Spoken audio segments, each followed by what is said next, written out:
सारा विश्व में आज अंतर्जातीय योग दिवस पालन होता बेले नवरंगपुर जिले में नवरंगपुर सहर मंडई पड़िया जिला प्रशासन सहयोग में अंतर्जातीय योग दिवस 2025 पालित होती। कार्यक्रम में मुख्य अतिथि भाव जिलापाल डॉक्टर शुभंकर महापात्र जोग देते। एथिसह नवरंगपुर जिला स्तरीय अधिकारी स्वयं सहायता दल सदस्य महाविद्यालय छात्र छात्री माने जोग दे योगाभ्यास करते। भिन्न भिन्न प्रकार योगासन प्रदर्शन सह प्राणायाम करा।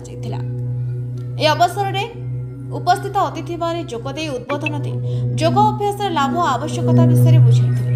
उभय शारीरिक और मानसिक स्वास्थ्य रक्षा दिगरे योगर भूमिका संपर्क में आलोचना करपटे उपस्थित छात्र छात्री जनता योग दिवस महत्व सह योग द्वारा किभली मानसिक शांति शारीरिक और बौद्धिक विकास घटी और एक निरोग जीवन यापन पर योग किभली कार्य करिଥାଏ ता वर्णना करने एक सुस्थ और समृद्ध राष्ट्र गठन पर योगर भूमिका संपर्क में उपस्थित अतिथि वृंद आलोकपात करते।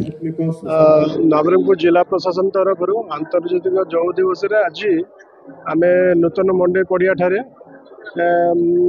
प्राय 1000 लोकंकर समागम आमे अनुष्ठित करिछु।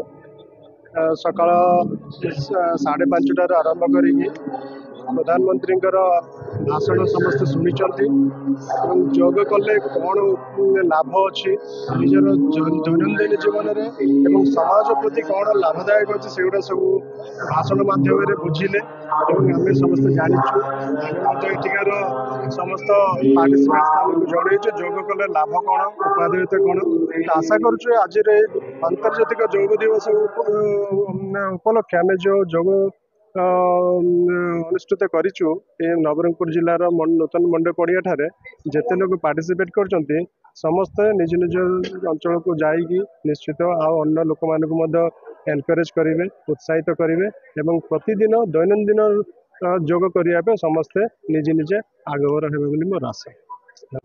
आज 11तम अंतर्जातिक योग दिवस आज नवरंगपुर जिले में आम मंडई ग्राउंड रे आम से पालन करुचु एवं देश सारा राज्य सारा एवं आंतर्जातिक स्तर में योग दिवस को पालन करा जाउछि। योग दिवस उद्देश्य है जे आम समस्ते योग अभ्यास करी निजर शरीर को सुस्थ रखा एवं परिवार समस्त को मानसिक स्तर एवं शारीरिक स्तर में समस्त को सुस्थ रखा।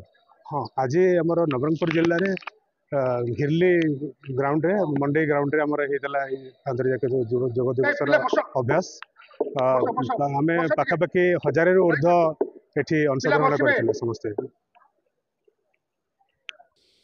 नवरंगपुर श्रीहरि विषय का रिपोर्ट नवरंग लाइव।